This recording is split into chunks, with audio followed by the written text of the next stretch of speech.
Meus irmãos e minhas irmãs, vos saúdo com a paz do Senhor. Sou o professor Gisel Costa e este é o seu canal EBD em Ação. Um canal feito especialmente para você, para abençoar a sua vida com os nossos subsídios. Sejam subsídios doutrinários, subsídios teológicos, subsídios culturais, sociais, enfim. O nosso intuito é exatamente este: ajudar os nossos professores com as suas aulas, dando subsídios, norteando a sua aula para que a sua aula seja abençoada e os vossos alunos cada dia mais estejam interessados em participar a cada domingo das aulas da escola dominical. Bem-vindo a você que é inscrito no canal. Te agradeço pelos comentários, pela inscrição, pelo like que tem dado. E aos que ainda não são inscritos, convido-te a inscrever-se no canal. Inscreva, ativa o sininho para que você possa ser notificado dos demais vídeos que estaremos postando. E também você pode ter acesso aos vídeos que já foram gravados dos trimestres passados. Seja das lições de jovens, seja das lições dos adultos, elas estão disponíveis em playlists. São as pastas com cada trimestre e os vídeos ali você pode assistir, comentar, compartilhar, divulgar, ajudando-nos neste canal que tem como objetivo disseminar a palavra de Deus através de subsídios e através de ilustrações, demonstrações para os nossos professores da escola dominical. Hoje a lição de número 4, no dia 28, datada do dia 28 de outubro de 2018, tem o título Perseverando na Fé. Um título extremamente abençoado que ensina-nos como perseverar na fé cristã. O nosso texto áureo, texto de ouro, está escrito em Lucas 18:1. E Deus não fará justiça aos seus escolhidos, que clamam a Ele de dia e de noite, ainda que tardio para com eles. A nossa verdade prática: quanto mais perseveramos na fé, melhor entenderemos a vontade de Deus. A introdução da nossa lição, ela expressa exatamente isso, uma oração perseverante, uma oração presente, uma oração paciente, expressando a continuidade da oração, quer dizer, orar sem cessar, exatamente isso que essa introdução da lição quer dizer, continuidade da oração na perseverança. Mostrando a relação de Deus para com a sua criatura, que Deus parece que cede aos nossos clamores. Deus, ele ouve os nossos clamores e atende, expressando exatamente isso, o atendimento de Deus em cuidar dos seus, trazendo as respostas para a nossa oração segundo a sua vontade. Essa introdução ela mostra exatamente isso, o nosso propósito da oração. O que estamos buscando? Qual a proposta da nossa oração? Estamos pedindo o que para Jesus? Devemos ser específicos naquilo que queremos receber dele. Devemos ser claros. E qual o objetivo? E depois que estabelecermos os objetivos e sermos claros na nossa petição, a busca deve ser incessante, segundo a vontade de Deus, entender o propósito de Deus para a nossa vontade e a resposta segundo a sua vontade. Aí nós estaremos buscando, porque Deus não falha igual os nossos amigos falham. Os nossos amigos às vezes falham em nos ajudar. Deus, todavia, ele não falha, ele age no horário, na hora e no tempo. E ainda a lição nos ensina, se a resposta demorar, não esmorecer nunca. Se a resposta parece que está demorando demais, nunca esmaecer, mas sempre continuar perseverante. A perseverança é a chave que nos leva à nossa resposta. Por isso o título, A Perseverança na Fé.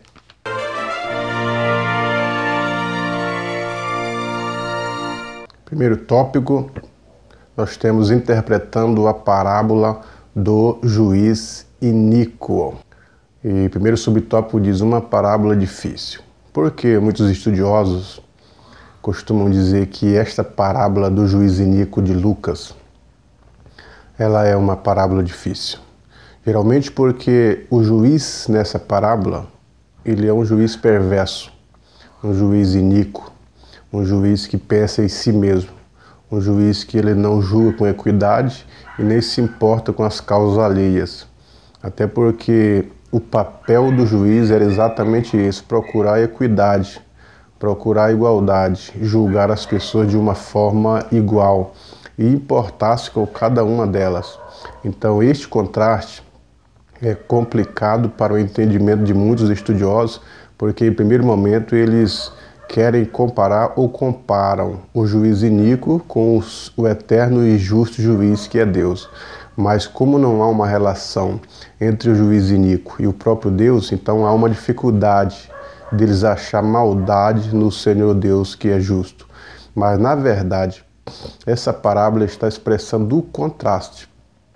Ela está fazendo um contraste diferente entre o próprio julgamento de Deus e o julgamento do juiz iníquo. Por isso que ela tem dificuldade. Então não são os mesmos elementos encontrados no juiz que são encontrados em Deus. Não vemos as mesmas características de Deus encontradas no juiz. Não vemos as mesmas bondades de Deus encontrada no juiz iníquo. Não vemos a benignidade expressa na vida do juiz, nem na sua preocupação, nem numa sua vida de uma forma reta, embasada nas leis da época. Mas sim, nós vemos iniquidade e uma total contrariedade daquilo que é ser justo. Então, na verdade, a parábola está expressando um contraste. E ela está dizendo que, no final, o juiz cedeu para a perseverança da viúva. No final, ele atende o pedido da viúva. E o que o Senhor Jesus Cristo quer expressar é exatamente isso, que mesmo o juiz sendo iníquo, sendo perverso, não se importando com os demais, não olhando para o julgamento da viúva que precisava de um favor, e no final ele cede, ele sendo mau, ele sendo iníquo, ele sendo injusto, ele sendo simplesmente despretensioso. Aí o que Cristo quer dizer, se esse juiz iníquo consegue atender um favor, consegue dar uma resposta ou resolver um problema, quanto mais Deus, que não é como juiz, que é bondoso, que é amoroso, que ouve as nossas súplicas, que observa os nossos sofrimentos. É exatamente isso que a parábola quer expressar. Ainda no primeiro tópico, interpretando a parábola do juiz iníquo, no segundo subtópico, quando fala do juiz, na verdade o juiz, neste período, deveriam julgar segundo as leis. Eles tinham que observar a justiça conforme a lei de Deus. Se fosse na Galileia ou na Pérea, que era onde ficava uma boa parcela dos juízes de Israel, onde eles deveriam ter por base a lei divina, a lei de Moisés, e toda a lei de Moisés ela vem expressa sobre a lei cerimonial, a lei moral e a lei civil. Os juízes usavam a lei civil para julgar a população. Qualquer situação de negócio, de relação, de comportamento, o que atingia toda a sociedade civil, é chamado na lei de Moisés, em Levítico, as leis civis. É como se fosse a nossa Constituição atual. Então o julgamento era embasado exatamente nessas leis. Todavia o juiz iníquo ele representa a corrupção, ele representa a transgressão dessas leis, ele representa o egocentrismo.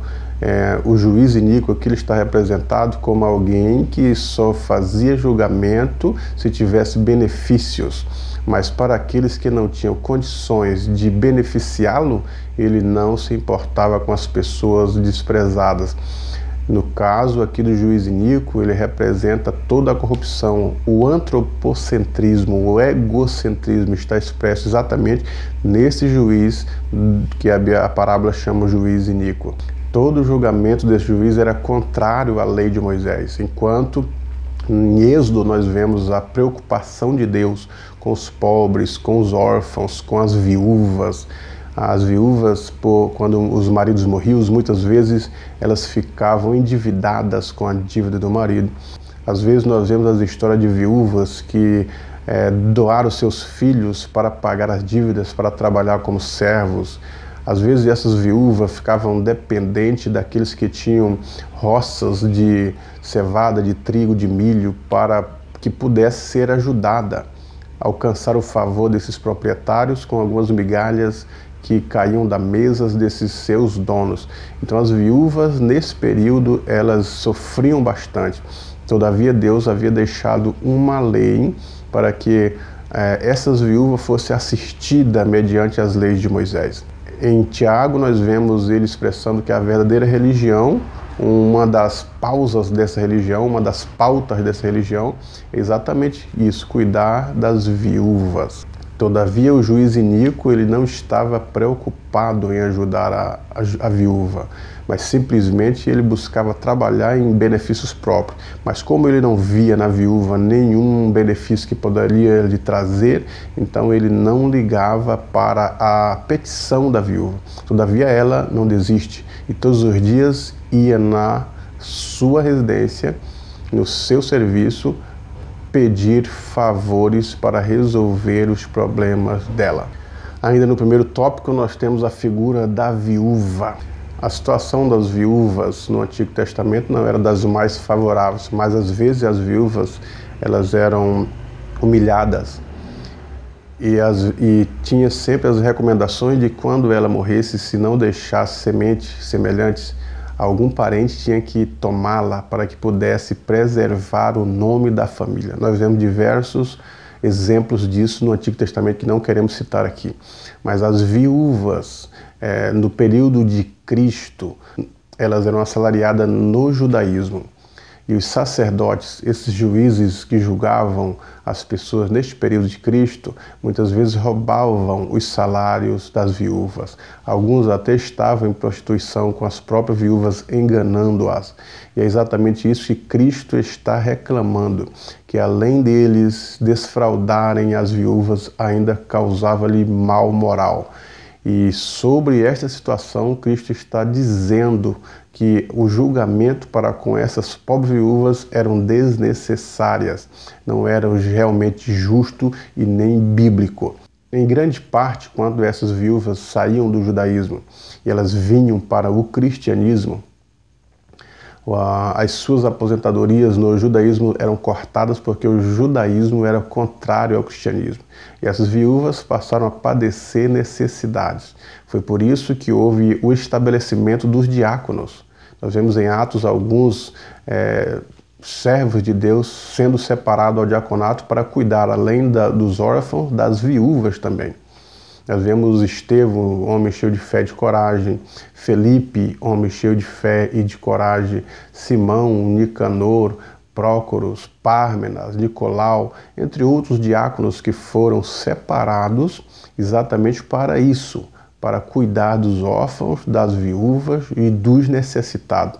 Então eles é quem pegavam as coletas e verificavam quem eram essas viúvas e assalariavam elas, davam uma ajuda a elas. Nós vemos na igreja de Jerusalém o próprio Pedro fazendo a coleta de ofertas. Quem tiver 2 terrenos, venda um e traga o dinheiro para que ajude a esses pobres necessitados que estão na igreja. Até os escravos recebiam auxílio da igreja. E vemos a figura de Ananias e Safira que mentiu quanto à oferta que eles iriam designar para a obra de Deus. Então, essas coletas também eram para ajudar as viúvas. Nós vemos o cuidado de Deus com as viúvas, com os órfãos, com os pobres, com os necessitados, tanto no Antigo quanto no Novo Testamento. No Antigo através das leis e no Novo através da igreja e dos apóstolos. E esta viúva era uma delas que parece-me que não tinha condições de pagar um advogado para resolver a sua causa. Então ela mesma veio interceder diante do juiz para resolver o seu problema de alguém que lhe devia algo, ou que havia defraudado, ou que deixado-a em prejuízo. Todavia o juiz iníquo não se importava com as viúvas. Nós vemos aqui a falha do juiz, enquanto Deus ele se importa com o pobre, com o necessitado, com o órfão, com a viúva, e estabeleceu leis e condições para que estes fossem assistidos. Este juiz iníquo não tem preocupação nenhuma com esse tipo de pessoa.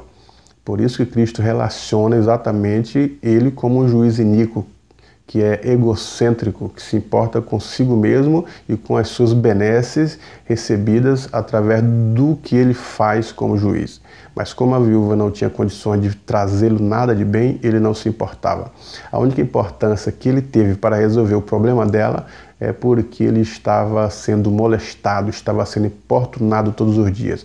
E me parece-me que ele queria resolver os problemas da viúva para se ver livre dela, para livrar-se dela. Chega de moléstia, chega de todos os dias ela me importunar, resolva o problema. E assim ela foi resolvida. Todavia, o paralelo que Cristo quer mostrar é exatamente isso. Se esse juízo iníquo chega ao ponto de não resistir tanta súplica, quanto mais o nosso Deus, que é bom, que é diferente do juiz, que é o contrário dele, que ouve, que olha, que vê, que faz.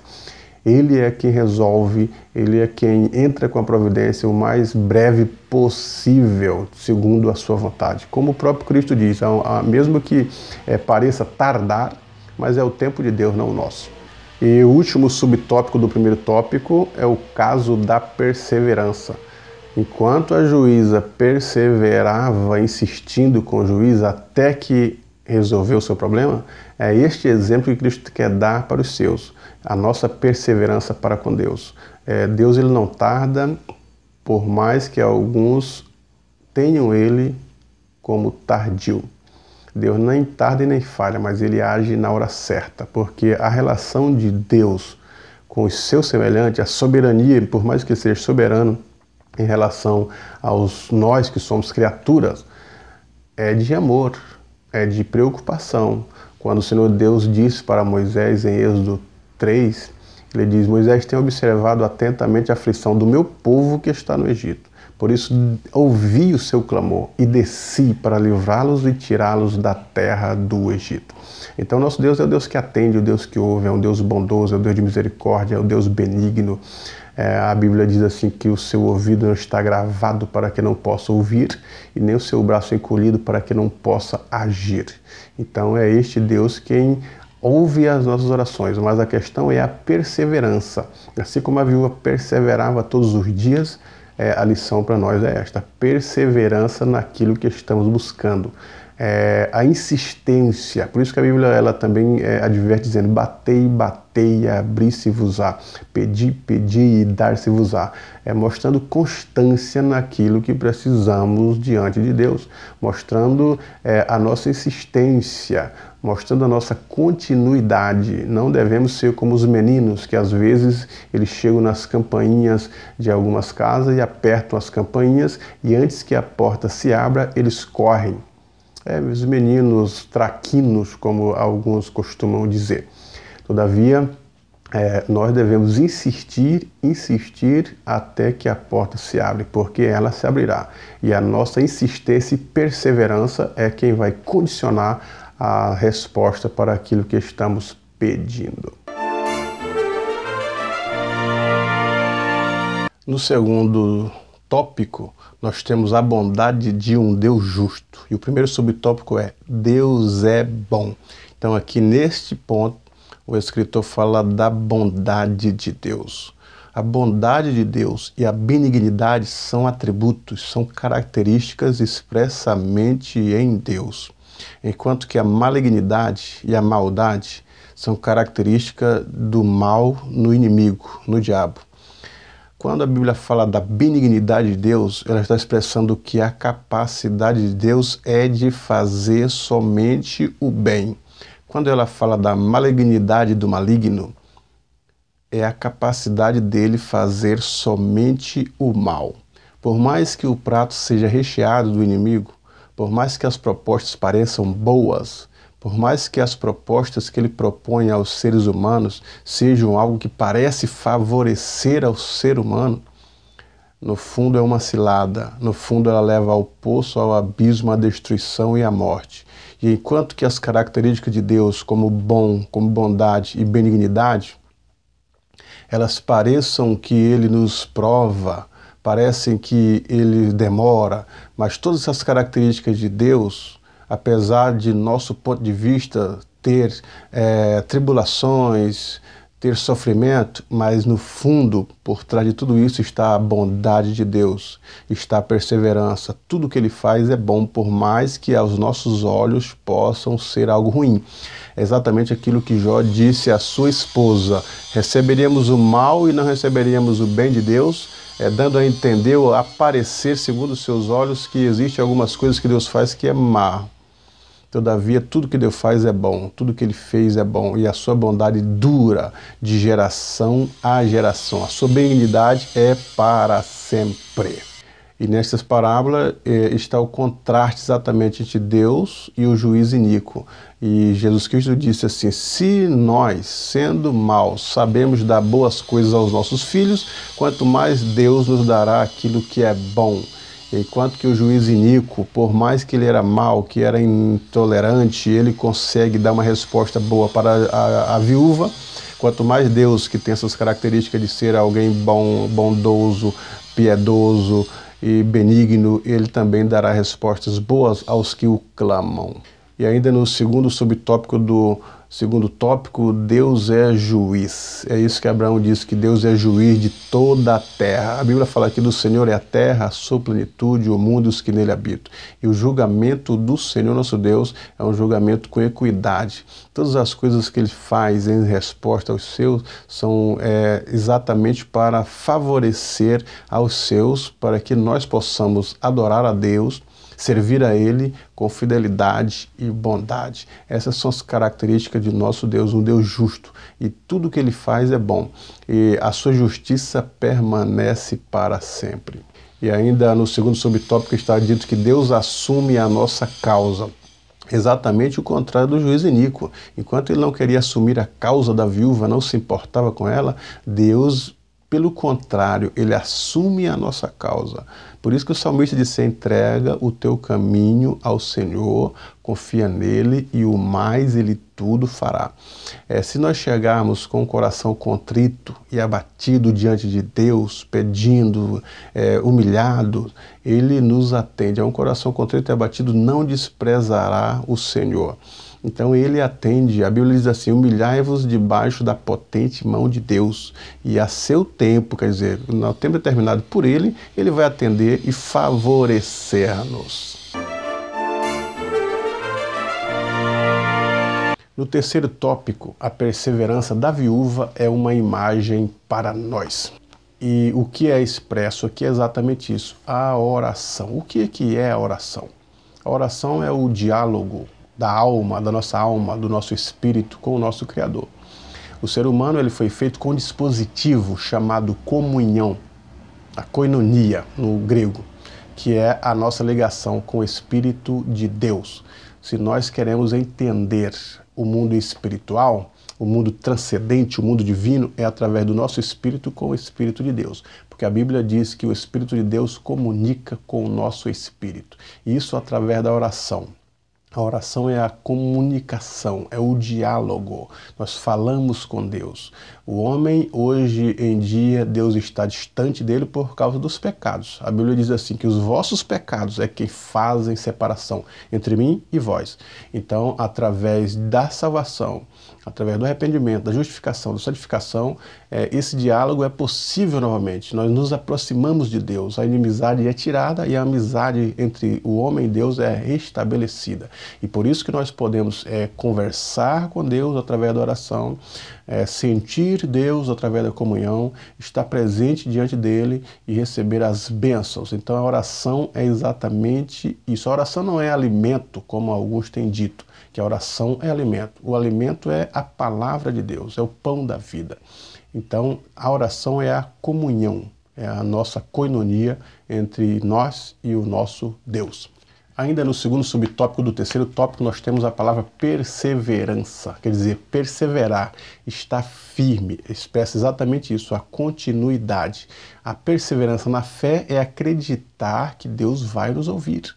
A perseverança na fé é acreditar que Deus vai trazer respostas. Foi exatamente isso que Deus disse para o povo de Israel, que o seu ouvido não está agravado, os seus olhos não estão cegos, nem o seu braço está encolhido. Quando ele disse para Moisés: tenho visto atentamente a aflição do meu povo que está no Egito. Por isso ouvi o seu clamor e desci para livrá-los da terra do Egito, da escravidão. Nós observamos exatamente isso. O povo de Israel estava no Egito aproximadamente 430 anos. Desses 430 anos, 215 foram de sofrimento. E eles começaram a clamar desde os primeiros dias de sofrimento. Todavia, 215 anos depois aproximadamente, Deus envia Moisés para livrá-los da terra do Egito. Desde o primeiro momento, Deus já havia ouvido o sofrimento desse povo. Já estava observando o que os seus exaltores estavam implementando sobre a sua vida. Todavia, no tempo certo, no tempo dele, na hora dele, é que veio a resposta para o seu povo. Na perseverança, o que nós devemos entender é exatamente isso, é o tempo de Deus. Às vezes a resposta não vem na primeira oração, nem na segunda, nem no primeiro mês, nem no primeiro ano, mas vem no tempo determinado por Deus. Porque todo o tempo de Deus é determinado. Nós vemos na Bíblia que diz assim o texto: cumprindo-se a plenitude do tempo, Deus enviou seu Filho para nascer sobre a lei. Nascer de mulher, nascer sob a lei. Então, qual que é a plenitude do tempo? O tempo determinado, o tempo estabelecido por Ele. Então, nós devemos entender este tempo. Por isso que na perseverança, nós não olhamos como que virá a resposta ou quando virá a resposta. Mas simplesmente pedimos e esperamos na resposta, perseverante na fé. Nós temos o último subtópico do terceiro tópico, a fé. A fé é exatamente acreditar através do Espírito que Deus vai responder. Nós poderíamos falar da fé salvífica, que é a fé que salva a alma, a fé de crer que podemos ser justificados e santificados, conforme disse Paulo a Romanos capítulo 5, versículo 1. Sendo, pois, justificados pela fé, temos paz com Deus. Esta é a fé salvífica. Poderíamos falar também da fé como o dom da fé, né?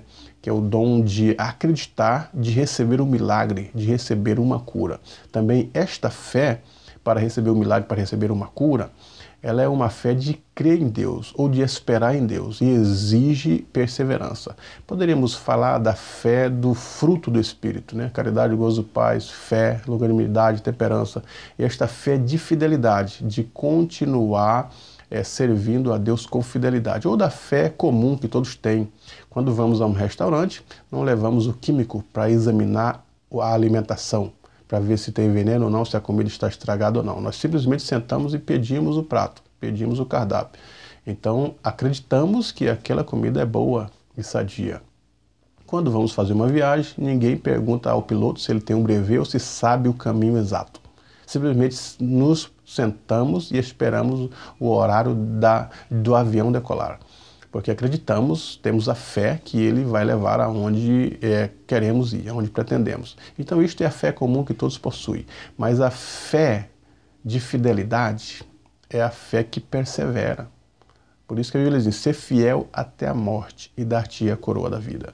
Então a fé de perseverar, a fé de dar continuidade na fidelidade de Deus.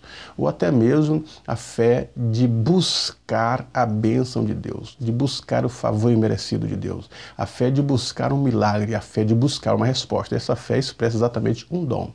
Precisamos exercer a fé na perseverança, esperando que Deus vai atender os nossos pedidos. Esta fé é a fé que traz resposta, que traz milagre, a fé que busca a cura. Então a fé que abre porta. Nós acreditamos em Deus e Ele abre as portas para a nossa vida. Então essa parábola expressa exatamente isso, a perseverança na fé, em buscar uma resposta para si. E mostra exatamente isso, a característica do juiz iníquo, que não tinha nada de bom para oferecer aos seus, e em detrimento da característica do juiz justo, que é Deus, o juiz de toda a terra, como disse Abraão. Ele tem muitas coisas boas e características boas para oferecer para nós.